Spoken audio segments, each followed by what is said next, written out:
Hello everyone and welcome back to my channel. I hope you're all well. This is Lifestyle Critic, where we break down movies and TV shows into their core elements. And in this video we are going to be reviewing Pirates of the Caribbean Curse of the Black Pearl, which is the first movie in the absolutely outstanding Pirates of the Caribbean franchise. Now whilst I do love all of the movie entries, the first one is definitely the best one. It's just such a brilliant, hilarious, shocking, intense, awe-inspiring movie that really did keep the audience on their toes with all of the brilliant twists and turns, with all of the shocking events, and it was just such a brilliant franchise starter that was hilariously based on the Pirates of the Caribbean ride at Walt Disney World, and definitely took a lot of inspiration from the Monkey Island game. I am a massive fan of the Monkey Island franchise and I love pirates, as you can tell. And I just absolutely love this movie and I just cannot wait to break it down for you in this movie review.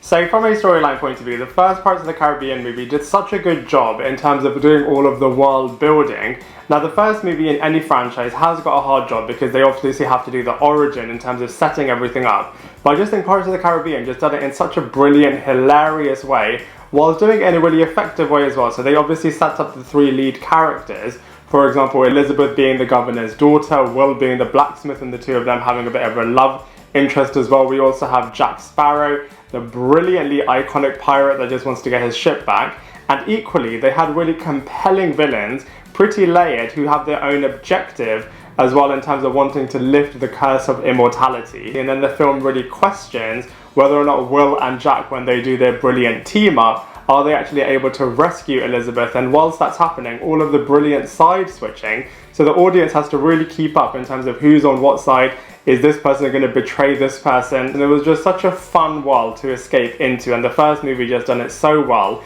And they also got all of the pirate lore down to a T as well. All of the dialogue is absolutely brilliant. All of the sword fighting was really, really cool as well. All of the ship scenes were really, really great as well. And all of the desire for gold and for alcohol as well was absolutely hilarious. From a storyline point of view, they got absolutely everything right with Curse of the Black Pearl.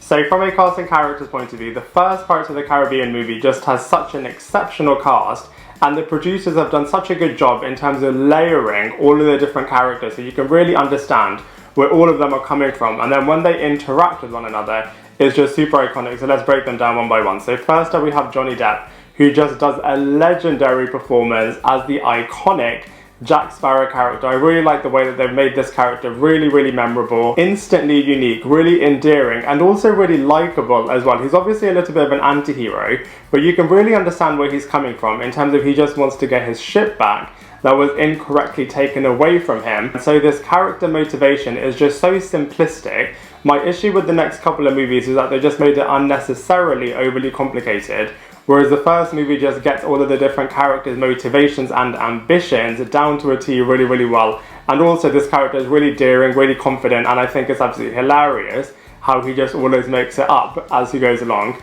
Next up we have Orlando Bloom, who is playing the Will Turner character. At first a bit of a lost pirate that Elizabeth and her family rescued, and then became a bit of a blacksmith, and I was falling in love with the Elizabeth character. And I love, by contrast, compared to the Jack Sparrow character, Will Turner is very light, very hopeful, very devoted, and an in-training pirate that kind of learns as he goes along, and in the next couple of movies definitely has a lot more of an edge to him and definitely betrays certain characters as well. Next up we have Kiera Knightley, who is playing the Elizabeth Swan character, the daughter to the governor. So she's very confident herself, very smart and very quick in terms of making decisions that are definitely going to save her and certain other people as well. And you can really see this character's thirst and desire for adventure, as she is always throwing herself into the lion's den and actually does a really good job at it as well. Next up we have Geoffrey Rush, who plays the Barbossa character, and I absolutely love this character as well. I think he's definitely my favourite villain across all of the 5 movies, mainly down to the simplicity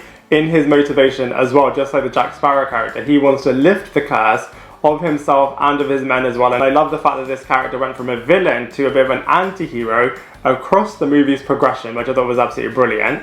And then finally we have Jack Davenport, who is playing the Norrington character, the character that is supposed to be marrying the Elizabeth Swan character, so they have a little bit of a love triangle. But similarly, I really like the character growth that this character goes on across the other movies, but as far as this movie is concerned, he's a little bit of a secondary character that wants to rescue the Elizabeth character. But overall, from a cast and characters point of view, Curse of the Black Pearl is absolutely awesome.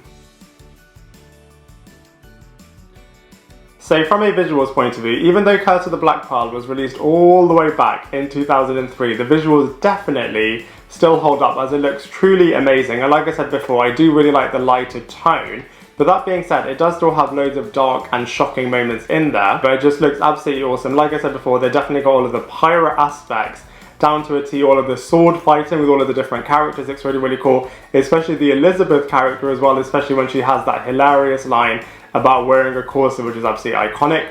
All of the islands that the different characters visit looks absolutely magnificent as well. They were filming all over the world for this movie, and you can definitely tell as it looks truly breathtaking when they go to certain locations as well. And then finally, the scenes in the ships look really, really cool as well. You really do feel like you're on board with them, especially the way in which the camera pans in certain scenes as well. So it absolutely looks awesome from a visuals point of view.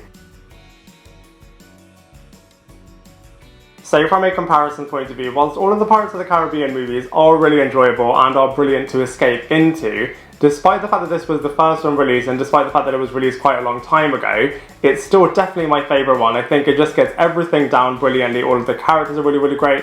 All of their motivations are really, really great. All of the twists and turns that happen are really, really cool. This movie is super iconic and I just think it's absolutely awesome as well. I think it also inspired the third Narnia movie, which has very similar ship scenes and island scenes and kind of the adventure-y aspect. So I definitely think it inspired that movie. I also think you can compare it to Treasure Planet as well. Obviously it's a little bit incomparable as Treasure Planet is a bit of an animation movie, whereas this is a live action movie. And then the other comparison that we have to talk about is the Monkey Island series comparison. So many comparisons that you can make between this and Monkey Island. Like I said, I'm an absolutely massive Monkey Island fan.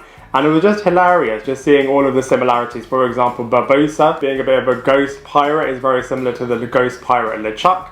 The Guybrush Threepwood is a new wannabe pirate, very similar to the Will Turner character. We also have Elizabeth, who is the governor's daughter, who's very similar to the Elaine character. We have loads of different islands being visited, loads of different crew members, loads of different ship scenes, loads of similarities that you can compare to the Monkey Island game. But that being said, Pirates of the Caribbean Curse of the Black Pearl is really iconic in its own right as well.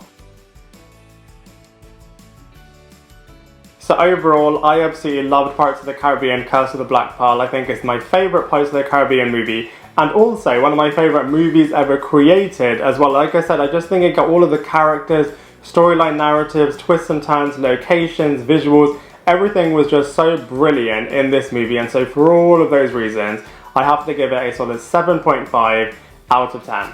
I'd love to hear what you think, so please let me know in the comment section below. Otherwise, I look forward to seeing you in my next video.